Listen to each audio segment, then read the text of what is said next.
This is the Blue Yeti Nano Microphone. I was in the market looking for a compact yet durable microphone that I can use for stationary video recording. And I remember that Blue Microphones released a baby Yeti microphone called the Yeti Nano. Let's check this out. Hey everyone, welcome back. If you're new to the channel, my name is Aaron Sixon. Now, Blue Microphones have been known to produce some of the most trendy and amazing microphones known to date. From consumers to audio professionals, Blue Microphones are designed to work on multiple platforms for recording and streaming. In this video, we will be unboxing the Blue Yeti Nano Microphone. Once we get inside the box, we find a few documents. One of the documents states to download the complimentary Sherpa application to adjust a few settings and update the firmware of the microphone. Now once we get the microphone out, it's a decent look, definitely a lightweight compared to the regular Blue Yeti microphone. It's not heavy at all. Next we see the included micro USB cable and we have a mounting adapter, and that's basically it. The Yeti Nano can connect to your computer with one simple micro USB cable, and it has a headphone jack both located at the bottom of the mic. There's also a thread mount underneath the mic where you can mount the Yeti Nano to a standard studio mount. You can remove the included desk stand and attach the included stand adapter and thread in a standard threaded mount.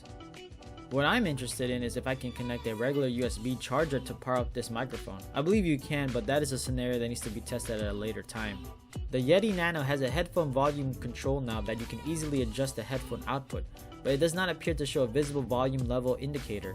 This means that you would need to adjust accordingly to what you feel is best. But what's cool about this volume knob is that the microphone can be muted by just clicking on this knob, and a red ring indicator will be displayed.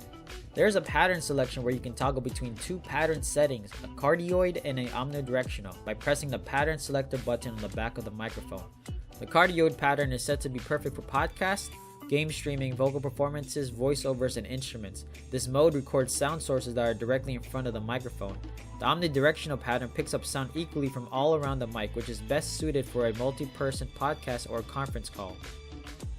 There's a glimpse of the specifications for this Yeti Nano microphone. I've used the regular Blue Yeti microphone in the past, but this Yeti Nano has a smaller footprint and it's a bit cheaper with a price of $99 US. I downloaded the Blue Sherpa application on my computer. The Blue Sherpa application is necessary to adjust the gain setting for the microphone. This entire video's voiceover was recorded using the Blue Yeti Nano with a gain of 70.